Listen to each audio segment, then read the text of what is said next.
Bismillahirrahmanirrahim. Assalamualaikum warahmatullahi wabarakatuh. Waalaikumsalam warahmatullahi Warahmatullahi wabarakatuh. wabarakatuh. Alhamdulillah, summa alhamdulillah. Alladzi anzala sakinata fi qulubil mu'minin liyazdadu imanan ma imanihim. Asyhadu an la ilaha illallah wa asyhadu anna Muhammadan abduhu wa rasuluh. Allahumma salli wa sallim wa karim wa barik ala nabiyyina wa syafi'ina wa maulana Muhammad wa ala alihi wa sahbihi wa man ittaba'ahum bi ihsanin ila yaumiddin. Amma ba'd. Sahabatku Majelis Keluarga Indonesia, alhamdulillah wa syukurillah. Tidak henti-hentinya kita mengucapkan rasa syukur kepada Allah Subhanahu wa taala. Puja-puji hanya milik Allah yang telah memberikan banyak kenikmatan kepada kita, nikmat yang tidak bisa kita hitung satu persatu, kenikmatan yang kalau kita ungkap memang begitu luar biasa. Allah telah memberikan kenikmatan, hal yang terkecil yang mungkin kita rasakan saat ini, pagi ini, dalam keadaan sehat walafiat gitu ya. Allah Ta'ala telah membangunkan kita dari tidur kita yang sesungguhnya tidur kita adalah kematian juga. Tapi Allah menggenggam roh kita, kemudian Allah kembalikan kepada kita. Dan Alhamdulillah wa syukurillah, kita kembali Allah bangunkan dan bisa menikmati keindahan dunia ini. Dan juga bisa eh, menjalankan berbagai macam aktivitas yang mudah-mudahan ini menjadi bagian dari ibadah, semua aktivitas yang dimuliakan Allah. Tentu salawat dan salam senantiasa kita curahkan kepada baginda Nabi kita alaihi salatu wassalam, Nabi yang jadi teladan bagi kita semua, teladan dalam semua hal, dalam semua sisi, dalam semua fragmen kehidupan beliau ya. Kalau kita hitung memang betapa banyak pelajaran-pelajaran penting dalam kehidupan Nabi kita alaihi salatu wassalam, baik dari fragmen sebelum beliau diangkat jadi Rasul sampai kemudian beliau wafat. Dan kalau setelah diangkat jadi Rasul, mungkin yang kita pahami ada dua fase kehidupan beliau yang paling utama gitu ya, yaitu perjuangan dakwah ketika di Mekah, kemudian setelah hijrah di Madinah. Itulah banyak sekali pelajaran-pelajaran penting yang bisa kita ambil, bagaimana Rasulullah SAW, salah satunya yang selalu kita kaji di tiap Senin pagi dan Selasa pagi bersama Babe Haikal dalam kehidupan keluarga beliau. Jadi referensi tentang keluarga beliau menjadi satu-satunya referensi terbaik ya. Dan tidak ada satu referensi yang menjadi acuan kita dalam kehidupan kita menjalani keluarga ini kecuali acuan atau referensi dari Nabi kita alaihi wassalam.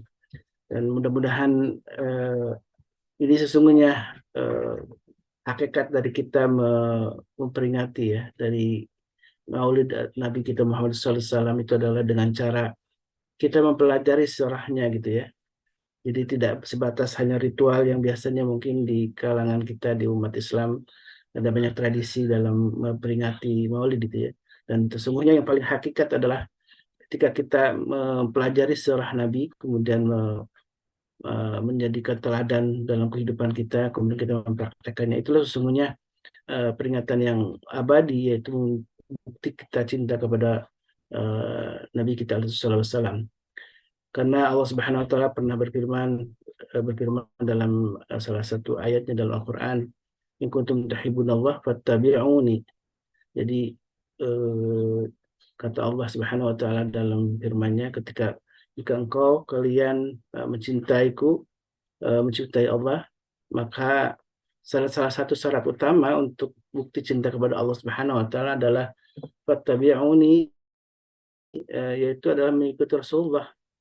Jadi itulah yang disampaikan Allah kepada nabinya, kemudian untuk mengatakan kepada umatnya, in kuntum tuhibbunallah fattabi'uni. Jika kalian mencintai Allah, maka ikutilah aku, kata kata nabi yang kemudian menyampaikan kepada umatnya untuk mengikuti aku, yaitu di jalan sunnah yang memang saat ini yang sedang kita pelajari ya, insya Allah. Mudah-mudahan apa yang sudah kita pelajari dan akan kita pelajari terus, tidak ada henti-hentinya kita selalu menjadikan Rasulullah SAW sebagai rujukan dalam setiap ibadah kita, dalam setiap kehidupan kita, baik dalam hal ibadah maupun dalam hal kegiatan muamalah, salah satunya dalam kehidupan atau aktivitas dalam berkeluarga. Dan di pagi ini insya Allah kita akan membahas seperti yang sudah di-share oleh admin tentang bagaimana seorang pasangan ya, walaupun di dalam ini konteksnya kebanyakan mungkin melahirkan satu pemahaman bahwa istri ini memang harus taat kepada suami ya. Karena di dalam sebuah kutipan hadis Nabi SAW, ayyuma imra'atin matat wa zawjuha anha radin dakhalatil jannah. Ini sebuah janji yang sangat agung ya, bahwa ketika seorang perempuan meninggal kemudian suaminya ridha dengan dia, maka salah satu jaminnya adalah surga. Maka dia dipastikan akan masuk surga. Karena itulah bagi seorang perempuan gitu ya, eh, ini memang Allah mudahkan di tengah kesulitan-kesulitan hidupnya, ada satu fitrah misalkan melahirkan anak yang begitu berat ya, kemudian mengasuh anak sejak kecil gitu ya. Tapi Allah memberikan satu keistimewaan sampai-sampai Rasulullah ketika ditanya mana yang paling lebih dulu dihormati, dicintai, apa diberikan satu kebaikan, Rasulullah sampai mengucapkan 3 kali ya, umuka umuka, ibumu ibumu ibumu, dan kemudian baru yang keempat kalinya adalah bapakmu. Begitulah keistimewaan perempuan sesungguhnya yang sudah Allah agungkan dalam berbagai macam ayat dalam firman-Nya, kemudian juga dijelaskan dalam hadis-hadis Nabi alaihi salatu wassalam. Di pagi ini insya Allah kenapa Babe mengangkat tema tentang apapun situasinya bahwa dia adalah kekasihmu, ini menjadi sebuah harapan bagi kita semua ya. Untuk membina sebuah rumah tangga itu memang ada satu pengorbanan yang besar dari kita ya. Masing-masing pasangan dan harus berkorban. Dan ketika perempuan eh, harapan begitu besar untuk berkorban, ini menjadi sebuah ibadah paling agung tentunya kepada Allah dan Rasulnya, karena ini ibadah yang eh, apa namanya, yang ketika pondasi ini diperkuat dalam rumah tangga, dan insya Allah ini akan menjadi salah satu ciri ya, sebuah rumah tangga ini disebutkan sakinah, salah satunya ketika disebutkan dalam salah satu hadis Nabi ketika pasangannya atau suami melihatnya begitu menyenangkan, melihatnya begitu memberikan ketentraman, dan itulah pentingnya seorang istri yang memang punya fondasi agama, sehingga dia melahirkan kehadirannya dalam rumah tangga itu memberikan sebuah ketenangan, ketentraman, dan inilah yang insya Allah akan kita ungkap lagi oleh dalam sebuah kajian bersama Babe Haikal. Dan alhamdulillah wa syukurillah Babe sudah hadir. Assalamualaikum Be. Waalaikumsalam warahmatullahi wabarakatuh. Alhamdulillah. Sehat walafiat Be. Alhamdulillah sehat walafiat ini. Cuman tadi, aduh, habis menemani Aisyah yoga, ternyata yoga itu berat nih, minta ampun. Masya Allah. Masya Allah. Masih ada efeknya ini saya. Aduh, dahsyat ternyata itu luar biasa. Padahal cuma duduk doang. Duduk, ngatur napas, begini, begini, begini, begini. Ini sampai sekarang masih kelayangan saya. Tadi, tadi hampir nggak bisa zoom gitu. Sebab beneran, beneran yoga itu capeknya minta ampun yoga. Nemenin Aisyah yoga di depan. Allahu Akbar. Baik, dengan mengucap Bismillahirrahmanirrahim, tadi telah dibuka oleh Mas Khalis. Jamaah sahabat-sahabat sekalian yang dimuliakan Allah. Allahu Akbar walillahilham. Saya melihat sebuah TikTok. TikToknya sangat menyentuh kalau buat saya. Dan pasti dibuat oleh orang yang paham. TikToknya berupa sebuah puisi, keluhan seorang suami. Dan akhirnya naik menjadi topik kita hari ini. Dan kemudian digubah. Isinya kurang lebih begini. Aku memang tidak beribadah dengan baik. Aku memang bukan suami yang baik. Ibadahku pun kurang. Begitu ya. Salatku pun jauh dibanding denganmu. Puasa pun kadang-kadang aku lakukan. Berbeda denganmu yang senantiasa melakukan puasa Senin dan Kamis. Al-Quran pun jarang kusentuh. Beda denganmu yang senantiasa memegang Al-Quran. Gitu. Jadi isinya keluhan seorang suami. Tapi apapun yang terjadi, aku adalah suamimu. Yang ku dengar dari beberapa guru, akulah kunci surga bagimu.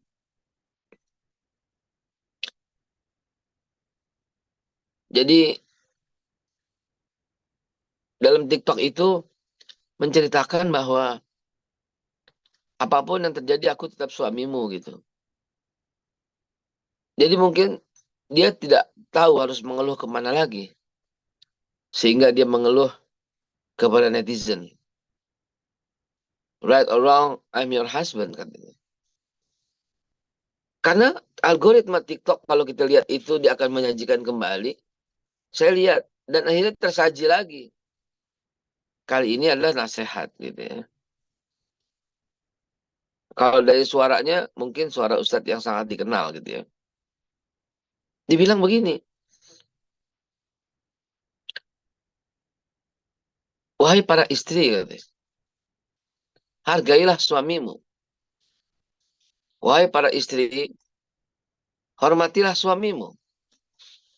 Karena dialah yang telah ditunjuk oleh Allah sebagai pintu surga bagimu. Kalaupun dia tidak berpenghasilan, tapi dia tetap wajib kau taati. Kalaupun dia tidak punya kemampuan, tetap wajib kau hormati. Walaupun dia sudah tidak berharga, tetap wajib kau muliakan. Tetap wajib kau ikuti. Jadi, Bapak Ibu sekalian, sering selalu saya memberikan ceramah seorang istri yang harus taat pada suami. Kadangkala justru hambatannya adalah si istri berkata, suami yang bagaimana dulu, Tat? Gitu. Ya, suami yang gimana dulu, Tat? Gitu. Seolah-olah untuk taat itu harus ada persyaratan suaminya taat lebih dulu. Seolah-olah untuk patuh pada suami harus ada ucapan seperti itu. Enggak, saudara. Jangan begitulah jadi orang. Ya, jangan demikian, jangan. Seorang istri tetap wajib taat pada suami apapun keadaan suami. Karena dia adalah telah ditakdirkan oleh Allah sebagai pemegang surgamu. Dan untuk dirimu sendiri, suami itu lebih berhak daripada dirimu sendiri. Suami lebih berhak daripada ayah ibumu. Wahai para istri, demikianlah Islam mengatur. Ini bukan hukum KUHP, tapi ini hukum Islam. Jelek atau bagus, dia suamimu. Kaya atau miskin, dia suamimu. Bahkan saya mau menyampaikan satu kata-kata yang ekstrim. Kasar atau lembut, dia tetap suamimu. Begitulah Islam menyampaikan. Memang subuh ini mungkin terasa berat bagi seorang wanita yang sedang atau seorang istri yang mendengarkan ini. Tapi berat atau tidak memang begitu. Memang begitu, mau digimanain lagi. Dan durhaka seorang istri haram masuk surga yang mengajukan cerai tanpa asbab yang dimaklumi. Selama suaminya tidak KDRT, nggak boleh minta cerai. Selama suaminya tidak melakukan hal yang dilarang oleh agama, nggak boleh minta cerai. Disitulah letak surga dan kesabaran bagimu. Ada lagi wanita yang berkata, ini nggak tahu lebay, nggak tahu iya. Dengan dia, saya nggak bisa beribadah, Ustaz.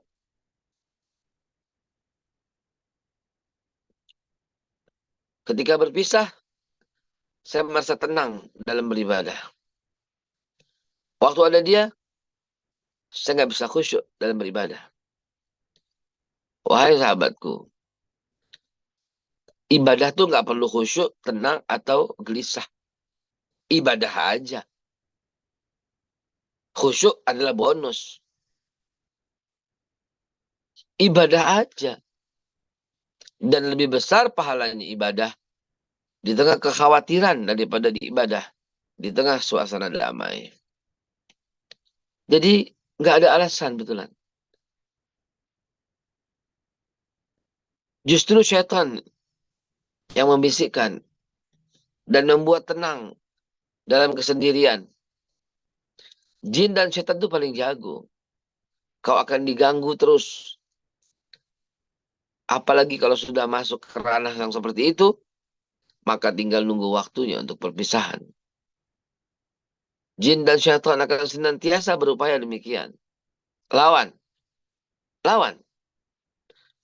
Hadirin, saya kemarin bicara di tengah ibu-ibu yang banyak sekali jumlahnya.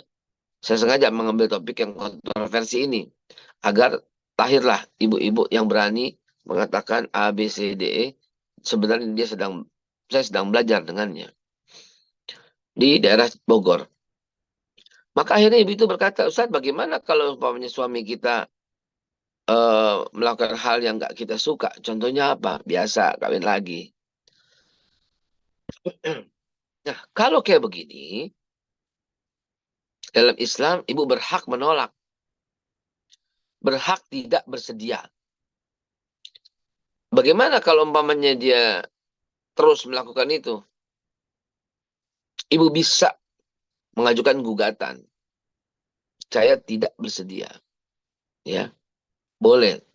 Yang penting tidak ada suasana yang membuat. Jadi malah memutuskan gitu loh. Memisahkan gitu. Tidak ada suasana di rumah yang membuat alasan untuk tidak taat. Tetapi sabar jauh lebih baik. Ya, sabar jauh lebih baik. Hadirin yang saya hormati, yang saya muliakan. Jelek atau buruk, kaya atau miskin, berhasil atau gagal, ya, bekerja atau menganggur, yang saya sebutkan tadi semua, bukan alasan untuk tidak taat. Suami yang sholat ditaatin, ketika suaminya nggak sholat, dikapir-kapirin. Nggak bisa. Bukan hak Anda. Selama masih bertauhid tentunya. Ya. Walaupun dia melakukan dosa yang besar. Terus suami mabuk. Na'udzubillah, thumma na'udzubillah. Lalu ini menjadi alasankah? Enggak juga, saudara. Ketidaktaatan suami kepada Allah. Atau dengan bahasa yang lebih vulgar. Yang melawan perintah Allah. Adalah juga bukan persyaratan untuk tidak taat kepadanya. Kecuali memutuskan hubungan. Nggak ada cerita itu kan. Itu udah pasti. Nggak usah taat lagi. Tapi selama terikat seperti itu. Nggak bisa. Nggak ada alasan apapun, saudara. Seorang istri berkata, bagaimana saya bisa melayani suami saya? Wong dia itu kasarnya minta ampun. Loh, nggak ada alasan kayak gitu, Ibu. Mau gimana lagi? Hanya sabar yang bisa. Loh, suami yang mana dulu, Ustadz, yang kita hormatin? Nggak ada cerita seperti itu. Nggak ada cerita seperti itu. Disinilah seninya. Membangun rumah tangga. Disinilah seninya. Bukankah kata Rasulullah, diam itu lebih baik? Bukankah ketika Aisyah lagi panang, cemburu, Rasulullah diam? Bukankah ketika Abu Bakar istrinya marah, dia diam? Bukankah Umar bin Khattab ketika ada orang datang meminta nasihat karena istrinya galak, apakah diceraikan atau tidak? Ternyata orang itu nggak jadi minta nasihat karena justru dia sedang dimarah-marahin sama bininya. Hadirin, kalau kita baca secara utuh sih tentang ini, maka akan kita dapati bahwa dalam Islam memang demikian. Ya, ya memang demikian. Jadi ada tempo seliro, ada tumbal balik, ada saling tawasau bil haq wa tawasau bis sabar. Salah satu diam. Ya, kalau ketika sedang ada terjadi situasi kayak gitu. Diam aja. Diam aja. ya pasti suasana akan lebih baik. Memang mesti diam kalau istri lagi marah begitu. Maka hadirin sekalian yang saya hormati, yang saya muliakan, seni keluarga di situ, seni keluarga di situ. Ya. Salah satu adalah berpikir bahwa ketika ada, jadi gini, waktu dulu kok cinta ya gitu ya. Waktu sekarang kok cintanya berkurang ya. Nah kayak gitu-gitu. Nah ketahuilah teman-teman sekalian, bukan cinta yang berkurang, tapi setan yang ada. Bukan cinta yang hilang, tapi setan yang selalu mengganggu pasangan itu. Bukan Anda berkurang sayangnya, tapi setan yang selalu ada. Karena apa? Ya, karena memang itu tugasnya. Mencari pasangan-pasangan yang harmonis untuk dipisahkan. Menjadi pasangan-pasangan yang akur untuk dibikin ribut. Maka tidak lain, tidak bukan. Hanya satu buat kita semua. Istighfarlah. Kalau kurang juga, lakukanlah zikir pagi sore. Ya, itu udah senjata pamungkas yang paling top, markotop. Selain untuk mengusir syaitan dan jin, yang berakibat menjadi cinta kasih. Dan cinta kasih ini berakibat ketenangan dan ketentraman. Yang apa yang kita sering sakinah, mawaddah, warahmah. Gimana orang bisa mendapatkan rahmah kalau dia nggak pernah baca surat Ar-Rahman? Nah, kayak gitulah. Ya. Hadirin yang saya hormati, yang saya muliakan. Ada cerita sangat menarik, ya. Ketika yang mulia Sayyidatina Aisyah melihat dan menyaksikan Nabi kita Muhammad Sallallahu Alaihi Wasallam. Jadi gini, ini cerita buat dewasa sebenarnya ya. Saya kasih gambaran dulu ya. Jangan sampai ada orang laki di forum ini yang berkata mau nikah lagi dengan alasan ikut sunnah Nabi. Pengen tahu loh. Ada Pak Dalmeri di sini. Ada Dokter Aditya di sini. Ya, ada siapa lagi? Pak Hadis ya. Ada Pak Hadis di sini. Ada siapa lagi? Yang namanya nama istrinya di sini cantumkan, tapi orangnya selalu hadir. Karena dia nggak mau ketahuan.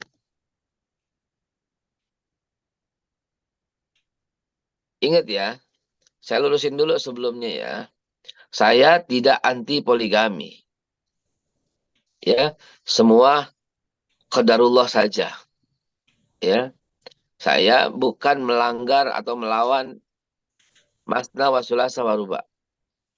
Saya bukan, naudzubillah, berbicara bertentangan dengan Al-Quranul Karim. Ya Rabb, ampuni hamba ya Allah. Tapi saya nggak setuju orang laki kawin lagi dengan dengan bilang ikut sunnah Rasul. Nggak setuju. Orang ini melecehkan sunnah Nabi. Mengumbar hawa nafsu dengan melakukan justifikasi. Ya, jadi dia untuk kepentingan pribadinya dia, tapi pakai hadis. Gitu ya. Ini agak keluar dari jalur yang buat besok, tapi sengaja saya sisipin sekarang ya. Kenapa saya bilang saya tidak setuju sama sekali dengan orang laki yang melakukan itu? Karena sebenarnya sunnah Nabi nggak begitu gitu loh. Jadi tolong dipahami ya. Ya.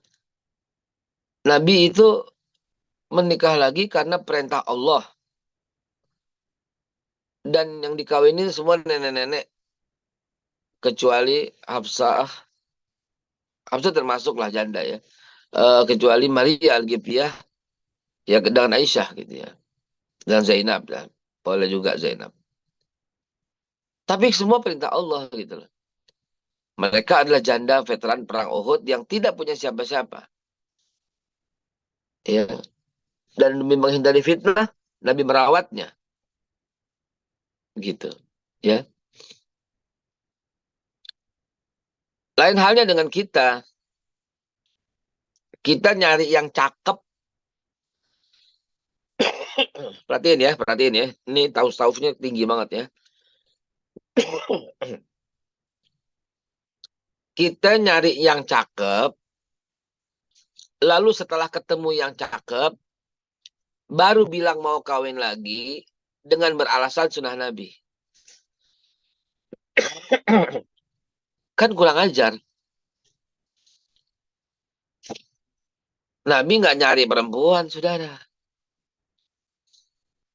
Nabi diperintah oleh Allah untuk menikahi Aisyah. Dan hikmahnya luar biasa. Karena Aisyah harus diselamatkan aset kepintarannya untuk umat sampai sekarang. Nabi menikahi Zainab perintah Allah untuk menghapus sistem anak angkat. Anak angkat tuh nggak ada dalam Islam. Bayangkan pada waktu itu Nabi punya anak angkat namanya Zaid. Abu Bakar punya anak angkat banyak. Umar punya anak angkat. Rame-rame semua punya anak angkat karena ikut Nabi. Jadi kacau sistem waris. Kacau sistem untuk apa namanya nasab gitu. Maka seketika Allah turunkan perintah untuk menikahi Zainab. Sementara Zainab itu adalah istri atau menantu sendiri, tapi bukan dari anak. Benar, anak angkat. Setelah tentu diceraikan oleh Zaid bin Muhammad yang kemudian dipanggil Zaid bin Harithah. Dan yang ingin saya sampaikan adalah beda jauh gitu loh. Beda jauh. Saya mengikuti dan subscribe semua yang di TikTok sama yang di Instagram tentang Gus Baha. Karena menurut saya Gus Baha orang yang pintar dan cerdas. Gus Baha bertanya kepada jamaahnya. Kan gitu dia tuh. Rambutnya gini, rambutnya gini gitu. Gitu tuh. Tuh Gus Baha gitu tuh. Eh, piye lucu dengan Allah mau terima salatnya. Gitu. Gimana kalau kalian Allah tidak menerima ibadah kalian? Salat kalian ditolak oleh Allah gimana? Gitu. Masyarakat kan bilang, wah jangan sampai, waduh nggak bisa. Pokoknya protes lah. Dengan santainya Gus Baha bilang, loh ya apa-apa tuh. Gitu. Kan kita mikir, gimana sih sholat gak diterima? Emang harus diterima sama Allah? Sampean bisa sujud sama Allah aja tuh nikmatnya luar biasa. Gitu. Dalam banget gitu loh. Kelak jumpa dengan Allah itu, kalian tuh sujud sama Allah tuh luar biasa nikmatnya. Jadi itu sebuah keutamaan bisa sujud sama Allah itu. Nggak semua orang gitu bisa sujud sama Allah. Rasa pikir gitu loh. Ya, insya Allah, insya Allah. Rasa pikir diterima atau ditolak. Rasa pikir. Sujud pada Allah itu nikmat. Nggak ada. Itu rahmat Allah yang luar biasa. Banyak orang kaya, muslim, makmur. Tapi nggak sanggup sujud pada Allah itu banyak. Jadi ada yang sudah sujud pada Allah, nggak usah mikir diterima atau tidak. Yang penting sujud aja sama Allah Subhanahu Wa Taala. Nikmatnya luar biasa itu. Nah, kok bisa punya pengertian seikhlas itu dengan Allah Subhanahu Wa Taala? Gitu. Saya coba hubungkan dengan yang tadi, gitu loh.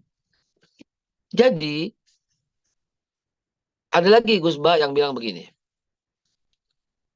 Anda yang punya musibah terus mendekat pada Allah. Disangka betul ya?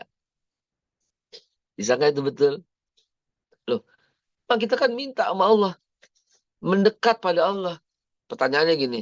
Tapi kenapa setelah ada musibah? Jawaban kita mungkin itu kan ujian supaya kita kembali. Oh, akhirnya debat kusir. Anda punya musibah dulu, baru kemudian mau mendekat pada Allah. Baru minta. Kan kacau. Anda punya hutang dulu, waktu nggak punya hutang nggak ingat Allah. Begitu punya hutang banyak, banyak, banyak, banyak, baru dibalik sama Allah. Ya Allah. Loh, Anda punya masalah, kemudian Anda melibatkan Allah dengan masalah itu. Kan beda sama orang yang taat sama Allah, baik punya atau kan nggak punya. Gitu masalah, gitu kan. Nah, saya mencontohkan ke situ. Jadi Anda, Bapak Ibu, sahabat, yang menikah lagi, karena memilih yang ini jidatnya licin, yang ini jerawatan, karena memilih yang ini bodinya oke, yang ini bodinya enggak, lalu kemudian mengumbar, ya, mengikuti hawa nafsu, lalu berkata, ini kan sunnah Rasul. Kan kacau akhirnya, Gus Saudara. Gitu yang saya maksud. Paham ya? Jadi bukan saya nggak setuju dengan poligami. Bukan saya melawan firman Allah bahwa memang ada peluang untuk itu. Ketika beberapa persyaratan terpenuhi tentunya. Ya. Jadi jangan sampai beralasan, ini kan sudah Rasul. Rasul nggak milih. Rasul ditunjuk. Rasul nggak nyari ke pasar. Rasul nggak lihat TikTok, nggak lihat Facebook, ah, ini cakep nih, DMA, DMA. Nggak gitu loh. Bukan milih. Saya suka kesel deh begitu. Tapi ada yang Ustadz setujuin nggak? Oh banyak teman-teman yang saya bilang nikahin, banyak. Ada seorang teman datang. Tad, ini ada teman saya, Tad. Dia orang Bali. Ini beneran serius ya. Dia orang Bali, Tad. Dia diusir sama keluarganya, Tad. Terus dia nggak punya siapa-siapa karena semua keluarganya itu Hindu. Terus ya kebetulan dia teman daripada istri. Terus ya akhirnya kita mau selamatin di rumah. Ya bismillah kalau istrinya kasih. Saya bilang gitu. Ya, diajak umroh dan seterusnya gitu loh. Ya bismillah silahkan. Kalau enggak dibuang sama keluarganya. Bahkan disakiti. Diselamatin gitu loh. Saya juga pernah menyampaikan itu kepada teman-teman yang apa namanya mualaf center ya. Banyak banget kalau mualaf center. Seorang Cina masuk Islam, lalu kemudian ketahuan, habis digebukin di keluarganya, diputuskan hubungan familinya, diusir mentah-mentah, nggak tahu mau kemana, karena dia mempertahankan Islamnya, masuk ke mualaf center, ditanya siapa yang ini, dan kemudian ada yang bersedia menikahi lagi, dan kemudian menjadikan istri kedua, itu nggak apa-apa loh, serius. Gitu loh. Saya bukannya menolak. Saya sering dikatain, Ustadz kok begitu ya? Itu kan firman Allah. Iya, tapi dalam pemahaman saya bukan begitu gitu loh. Bukan begitu, dalam pemahaman saya nggak begitu. Jadi ada peluang, ada banyak. Yang nggak bisa lagi punya melahirkan, punya anak. Yang terjadi konflik, yang akhirnya, bukan konflik, konflik bukan satu alasan yang kuat ya. Tidak menghasilkan keturunan biasanya gitu ya. Ya Anda tahulah, ya Pak Safi Antonio itu tetap saja sama istrinya sampai 25 tahun ya. Tetapi belum punya anak kan gitu loh. Dan akhirnya menikah lagi. Dan akhirnya sekarang punya anak gitu ya. Dan itu biasa saja ya. Jangan sampai disebarluaskan untuk sini saja. Dan banyak teman-teman yang begitu. Jadi saya mau kasih garis bawahi bukan anti. Tapi jangan sampai kita melakukan dengan cara yang salah gitu ya. Bapak Ibu sekalian yang saya hormati, yang saya muliakan. Kok jadi ke situ larinya? Iya. Yang ingin saya sampaikan, saya tekankan lagi adalah jelek atau bagus, dia tuh suamimu. Ah, kamu nih nggak taat sama Allah. Kagak ada alasan untuk itu. Enak aja. Ya. Mentang-mentang nggak taat sama Allah, terus kamu nggak menghormatinya. Nggak bisa. Ada nggak ada kerjaannya, Ustaz? Loh, mentang-mentang nggak ada kerjaannya, terus kamu nggak taat sama dia. Ya nggak bisa. Gitu. Nah, dia nganggur, Ustaz, di rumah aja. Terus mentang-mentang nganggur, kamu nggak taat sama dia. Nggak bisa. Dia kasar Ustaz orangnya. Terus dengan kasar itu kamu nggak taat sama dia? Nggak bisa. Nggak bisa. Sama seorang ilustrasinya seorang anak kepada orang tua. Orang tua saya jahat Ustaz. Tetap berbakti. Orang tua saya suka mukul Ustaz. Ya tetap berbakti. Orang tua saya nggak pernah sholat Ustaz. Ya tetap berbakti gimana sih? Orang tuanya kafir, penyembah berhala, pembunuh, komunis. Ya tetap berbakti ya gimana sih? Gitu lah. Ya. Nggak ada alasan untuk itu. Memang tugasnya berbakti. Ya udah sering lah contohnya lah. Saat bin Abi Waqqas ibunya itu penyembah berhala. Ya bahkan pengepul yang juga membagikan berhala kepada orang gitu ya. Itu ibunya Sa'ad bin Abi Waqqas. Toh Sa'ad bin Abi Waqqas tetap hormat, taat, patuh pada ibunya gitu loh. Ibunya ini asli penyembah berhala gitu. Satu ketika ibunya nggak mau makan. Itu saat merayu sampai dia mau makan. Ibunya minta saat kembali kepada agama nenek moyangnya. Ketika ketahuan saat sedang sholat. Saat tetap merayu ibunya gitu. Dan akhirnya ibunya pun luluh hatinya setelah 3 hari nggak makan. Saat berkata untuk suapin ibunya terus ya sambil menangis. Ibu bangunlah gitu ya. Padahal ibunya penyembah berhala loh. Dan kasar pula. Tahu apa yang Nabi katakan? Nabi dibisikin sama malaikat Jibril dalam sebuah pengajian. Yaslu alaikumul an rajulun min ahlil jannah. Sebentar lagi akan datang seorang laki-laki penghuni surga. Jadi udah salah satu sahabat dijamin surga tuh beliau. Nabi pun belum tahu siapa yang datang. Yang Nabi cuma dibisikin sama malaikat. Sebentar lagi datang laki-laki penghuni surga. Ternyata dari balik bukit muncullah Sa'ad bin Abi Waqqas dan ikut bergabung dengan Nabi. Bayangkan. Hanya taat sama orang tua. Padahal orang tuanya jahat dan penyembah berhala. Allah masukkan surga tanpa hisab. Sa'ad bin Abi Waqqas. Demikian pula saya mengilustrasikan seorang istri kepada suami. Seorang istri yang sholat, puasa, dan dia taat sama suaminya. Apapun sikap, tingkah suaminya, maka surga bagimu. Cukup itu aja.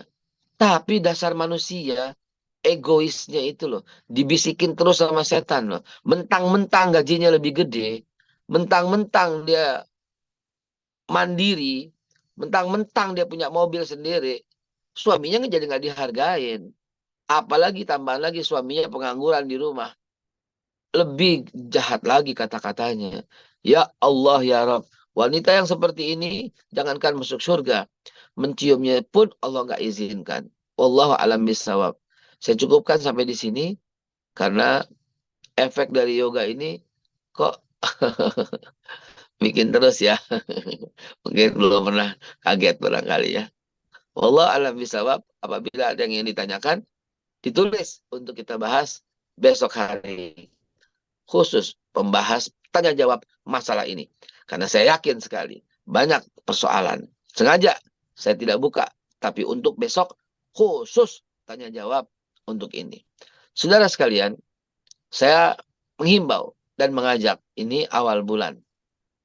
Ya, dan kita wajib berinfak. Pasti saya di 81 orang yang ikut di sini adalah muslim dan dia pasti berinfak. Tidak mungkin dia tidak berinfak. Sesedikit apapun infak itu wajib. Sesedikit apapun itu infak itu wajib. Yang nggak berinfak, Allah setrika dahinya. Dia miskin, nggak ada yang dia buat makan. Saking wajibnya infak. Sedikit pun tetap. Karena ayatnya, allazina yunfikuna fis sarra'i wad dharra. Yaitu orang yang berinfak dalam keadaan sempit maupun dalam keadaan lapang. Maka pagi ini saya menghimbau, buktikan itu. Buktikan untuk mengisi kas daripada Majelis Keluarga Indonesia ke BSI 999 08 08 07. Ya. Ayo, mana handphone Papa? Tolong di belakang, tolongin pelan-pelan. Bapak, oh biasa, tunggu ya. Ayo, nih, saya duluan. Ke BSI ya, Ustaz Dr. Vicky ya? Betul Ustaz. Saya BSI duluan. 999 08-nya 3 kali 7. Bisa di-scan barcode-nya di layar, Beh. Ada barcode-nya. Iya, cuman BSI-nya ini kenapa nggak hidup ya? Oh, masuk, bagus, masuk. Saya akan duluan mencontohkan, ini masih jalan masih begini. Belum ya. Oh, blurnya non blur. Masih jalan BSI-nya.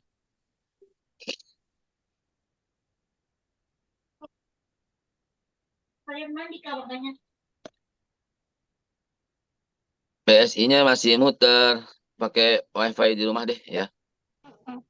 Informasi permintaan kehabisan waktu. Ulang lagi. Hah? Lagi error BSI. Sedang proses. Enggak tuh masuk. Aisyah, kamu infak ya. Aisyah pun ikut ya. Oke. Menunya trans. Kalau mau barcode pakai apa? QRIS ya? Betul Be, pakai QRIS. Kemana? Layarnya nggak ada. Nggak ada. Mana gambarnya? Ini layar, Beh. Di layar utama. Ada. Be.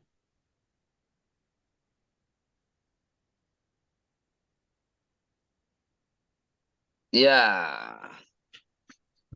Iya. Masukkan PIN.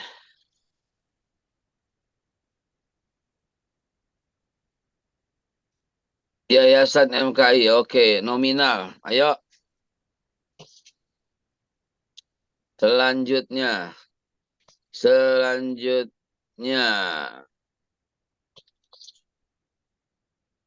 Pembayaran QRIS. Oke. Dr. Vicky, apakah sudah melihat masuk dari saya? Bendahara umum Be, Bu Indayanti Be yang pegang Be. Bu Yanti sudah masuk? Masuk B 1 juta B, alhamdulillah jazakallah khair B. Alhamdulillah, Alhamdulillah, Rabbil Alamin. jazakallah khair Be. Berkah Mari, Be, Allah ya. ganti yang lebih baik. Wajib hukumnya. Dan kita kadang-kadang teledor kalau nggak diingetin ya. Setiap gimana teledor. Hadirin yang saya hormati, saya muliakan, materi saya sungguh kontroversi. Saya tunggu pertanyaannya, ditulis sekarang, disimpan, lalu kemudian kita bahas besok khusus tanya jawab urusan ini. Billahi taufiq wal hidayah, walau minkum, wallahu muwaffiq ila aqwamit thoriq. Lanjutkan teman-teman sekalian, sampai peluang pagi ini, ya, jangan sampai peluang pagi ini terlewati dengan kita melewati infak. Baik, mudah-mudahan Allah Subhanahu wa taala berkahi dan ridhoi kita semua. Ingat, infak itu penting. Untuk apa? Menyuburkan hartamu. Mencerahkan hari ini. Jangan-jangan infak itu penyembuh semua apa yang ada sakit dalam badanmu. Wallahu muwaffiq ila aqwamit thoriq. Billahi taufiq wal hidayah. Assalamualaikum warahmatullahi wabarakatuh. Waalaikumsalam warahmatullahi wabarakatuh. Jazakallah khairan Beh atas sedekah dan ilmunya tadi yang sudah disampaikan oleh Babe. Dan jadi kita penasaran ya dengan apa yang tadi sudah disampaikan oleh Babe. Dan beberapa pertanyaan silakan untuk dikirim lewat chat atau bisa juga dijapri ke saya. Nanti insya Allah besok bisa menjadi sebuah bahasan utama juga. Kita tanya jawab ngobrol dengan Babe Haikal tentang apa persoalan yang ada dalam rumah tangga kita. Dan mudah-mudahan ini menjadi sebuah solusi atau sharing dari berbagai orang yang menjadi sebuah kebaikan untuk kita semua. Dan seperti yang tadi disampaikan oleh Babe, ada satu inspirasi dari sebuah video yang ada di TikTok ya. Dan mungkin Mas Nandar bisa di-play dulu sebelum nanti kita ngobrol. Walaupun suamimu belum sepenuhnya taat, Bahkan terkadang ibadahnya suka masih lalai. Bukan berarti kau boleh melawannya, membantahnya, atau tidak patuh padanya. Kamu tidak tahu seperti apa hari-hari yang dilewatinya, agar kamu bisa tercukupi dengan hasil usahanya. Terkadang sakit pun tidak diperdulikan, walaupun sakitnya tubuhnya sendiri. Tahukah kamu, setiap hari ada seorang suami yang meyakinkan dirinya baik-baik saja ketika pulang ke rumah, tapi kamu malah mencari kesalahan seorang lelaki yang sedang lelah. Karena seharian dia habis berjuang untuk menafkahi keluarga di rumah. Percaya atau tidak, di balik suami yang kau anggap buruk dan kamu selalu salah nilai-nilainya, tapi dia adalah seorang ayah yang mencintai dan menyayangi anak-anaknya.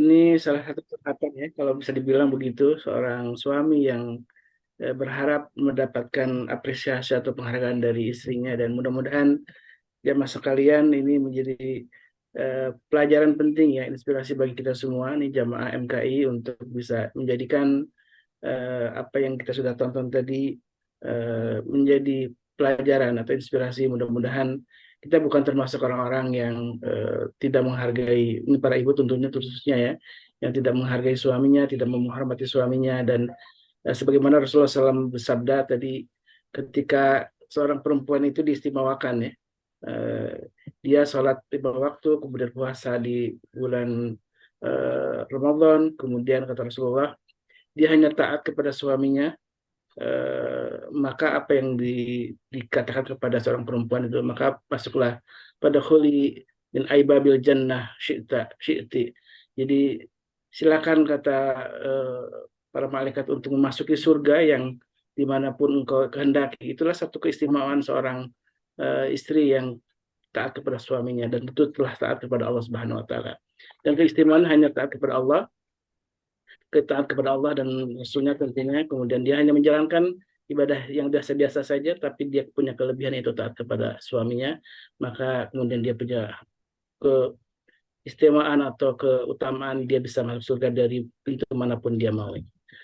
Baik jamaah yang dimuliakan Allah, mudah-mudahan pagi ini menjadi pagi yang penuh keberkahan ya.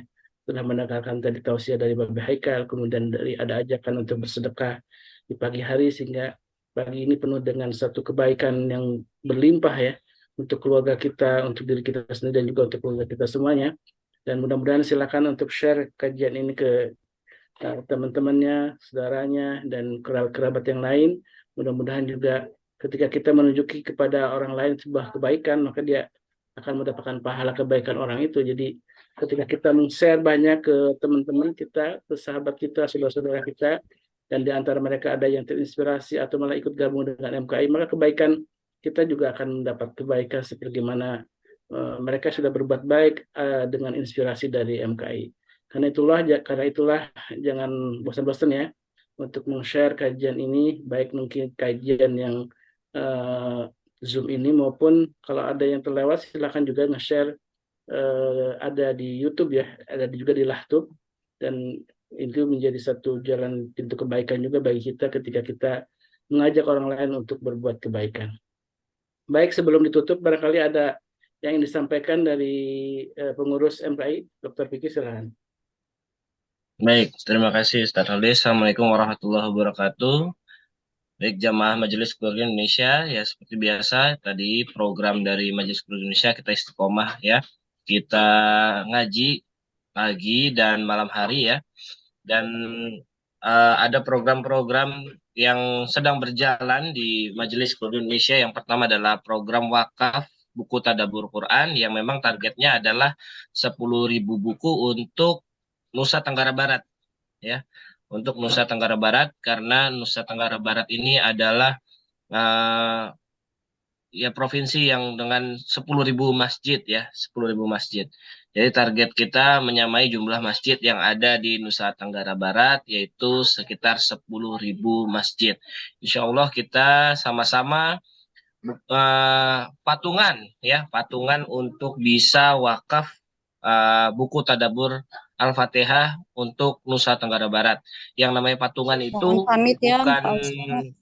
Assalamualaikum warahmatullahi Waalaikumsalam. wabarakatuh. Yang namanya patungan itu bukan hanya kita yang berpartisipasi dalam wakaf, tapi yang namanya patungan adalah kita ikut berwakaf dan kita ikut mengajak sahabat-sahabat kita baik di Majelis Keluarga Indonesia maupun di luar Majelis Keluarga Indonesia untuk bisa uh, berwakaf begitu ya. Ya, dan syukur-syukur temannya juga bisa ikut bergabung dalam kajian Majelis Keluarga Indonesia ya. Alhamdulillah hari ini kita konsisten 81 orang bergabung dalam Zoom kajian Majelis Keluarga Indonesia.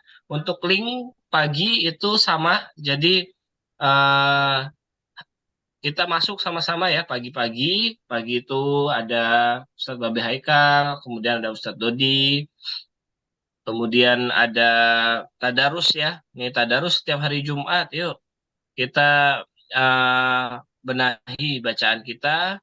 Dan kemudian hari Sabtu kita belajar Ruqyah Syariah bersama Ustadz Sal Al-Mudofari, dan hari Ahad dengan jadwalnya bersama Ustadz Khair Alam dan ada kajian hukum ya. Kemudian yang terdekat insya Allah tanggal 4 November kita akan adakan hitanan massal kembali yang kelima. Kita guyup sama-sama, kita adakan di klinik hitan Majelis Keluarga Indonesia ya. Insya Allah di tanggal 4 November kita akan lakukan hitan massal dengan insya Allah dengan metode yang lebih modern, dan para yatim dan duafa merasakan hitan yang modern ya. Insya Allah Majelis Keluarga Indonesia improvisasi ke arah sana bahwa hitannya akan menggunakan metode yang modern karena kita ingin mencoba yatim dan duafa merasakan hitan dengan metode yang modern yang memang sulit untuk dijangkau oleh yatim dan duafa.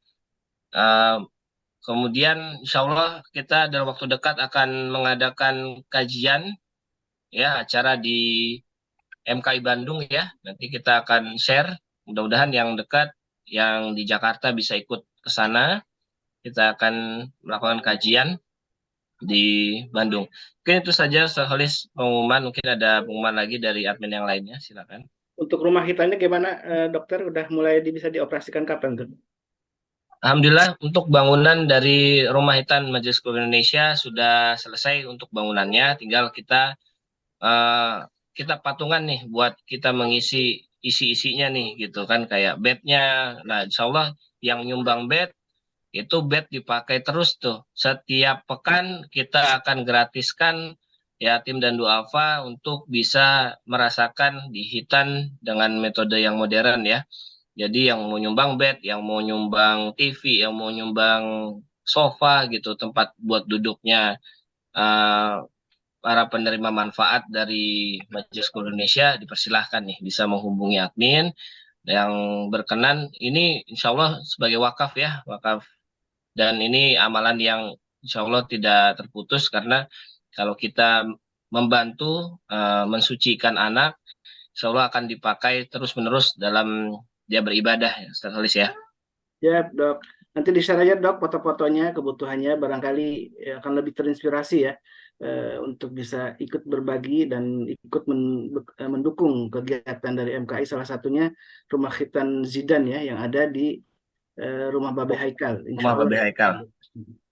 Baik, jamaah yang dimuliakan Allah, alhamdulillah syukurillah kita sudah menuntaskan kajian pagi ini, dan silakan kalau yang ingin bertanya, silakan tulis di chat, nanti akan didokumentasikan oleh admin dan insya Allah nanti akan dibahas dalam kajian besok, dan masih tentang tema yang sama, bahwa apapun yang terjadi dia adalah kekasih kita, kekasihnya gitu ya. Kamu adalah kekasihku gitu kan, kalau kita membahasakan kepada suami kita, dan tentu nanti ada pembahasan lain ketika bagaimana perlakuan seorang suami terhadap istrinya, dan itu nanti insya Allah akan jadi bab lain dalam kajian lain di waktu yang akan datang. Baik, jamaah yang dimuliakan Allah, kalau tidak ada pengumuman lain, insya Allah tadi sudah disebut tentang wakaf buku gitu ya, kemudian wakaf untuk hitanan massal, dan ini insya Allah kita akan terus banyak mengerjakan berbagai macam kegiatan sosial, kegiatan amal soleh dari MKI, dan mudah-mudahan semuanya berkat dukungan dari jamaah yang dimuliakan Allah, dan kita mengucapkan terima kasih jazakumullah khairan, dan mudah-mudahan Allah membalas semua kebaikan Bapak-bapak, ibu-ibu jamaah MKI yang senantiasa istiqomah ikut kajian di tiap pagi hari, kemudian di malam hari, dan ikut mendukung semua kegiatan MKI, dan ini sebuah ladang amal ya bagi kita sebagai sebuah investasi amal. Mudah-mudahan Allah terima semua amal soleh kita, amin Allahumma amin, dan Allah lipat gandakan pahalanya. Baik jamaah yang dimuliakan Allah, mari kita tutup kajian ini dengan doa kafaratul majlis. Subhanakallahumma wa bihamdika asyhadu an la ilaha illa anta astaghfiruka wa atubu ilaik. Alhamdulillah wabillahi taufiq wal hidayah. Wassalamualaikum warahmatullahi wabarakatuh. Waalaikumsalam warahmatullahi wabarakatuh. Ustaz. Halo, Ustaz.